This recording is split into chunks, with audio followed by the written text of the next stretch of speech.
उमेदवारीच्या मुद्द्यावरून सावंत नार्वेकरांमध्ये जुंपली। अरविंद सावंत यांचे आरोप हास्यास्पद, राहुल नार्वेकर यांचा पलटवार। कोल्हापुरात काँग्रेसचा जाहीरनामा प्रसिद्ध, काँग्रेसचा जाहीरनामा हास्यास्पद, भाजप खासदार धनंजय महाडिक यांची टीका। इम्तियाज जलील यांच्या गाडीवर हल्ल्याचा प्रयत्न, छत्रपती संभाजीनगरमध्ये एमआयएम कार्यकर्ते आक्रमक, नाराज कार्यकर्त्यांकडून हल्ल्याचा प्रयत्न। जलील यांनी आत्मपरीक्षण करावं, अतुल सावे यांनी आरोप फेटाळले। जलील यांच्या डोक्यावर परिणाम झालाय, संजय शिरसाट यांचा घणाघात।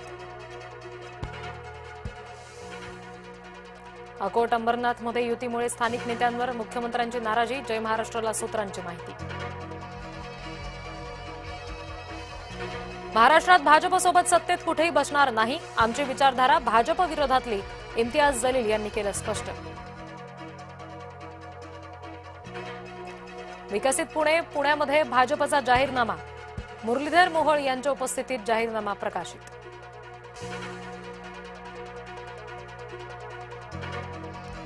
पुण्यात 1 अलार्म आणि 5 कामं योजना जाहीर, 10 तारखेला जाहीरनामा प्रकाशित करणार उपमुख्यमंत्री अजित पवारांची माहिती।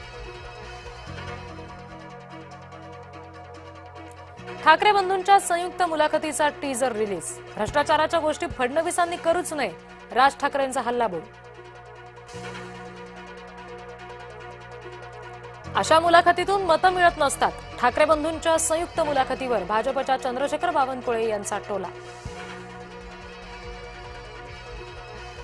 ठाकरेंच्या मुलाखतीला फडणवीस सुद्धा मुलाखतीतूनच देणार प्रत्युत्तर, मुख्यमंत्री साधणार नागपूरकरांशी संवाद। एकनाथ शिंदे यांच्या बालेकिल्ल्यात फडणवीसांची मुलाखत, ठाण्याच्या गडकरी रंगायतांमध्ये मुलाखतीचं आयोजन। अंबरनाथमध्ये सत्तेसाठी भाजप काँग्रेस आघाडी, एकनाथ शिंदे यांच्याकडून तीव्र नाराजी। मुंबईमध्ये आंतरराष्ट्रीय षडयंत्र सुरू, शहराचा रंग बदलणं, डेमोग्राफी बदलणं, कटाचाच भाग, अमित साटम यांचा पत्रकार परिषदेमधून हल्लाबोल।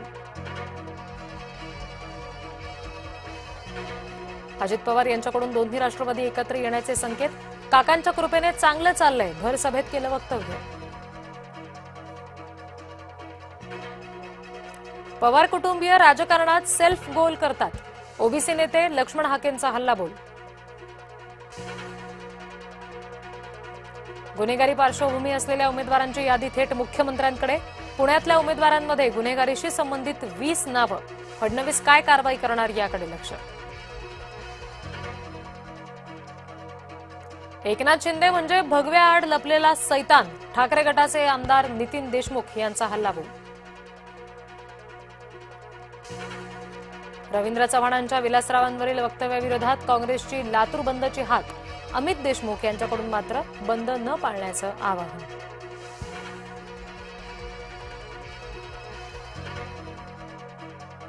सोलापूरमध्ये नागरिकांचा मतदानावर बहिष्कार, 33 वर्षांनंतरही मूलभूत सुविधा नसल्यामुळे निर्णय।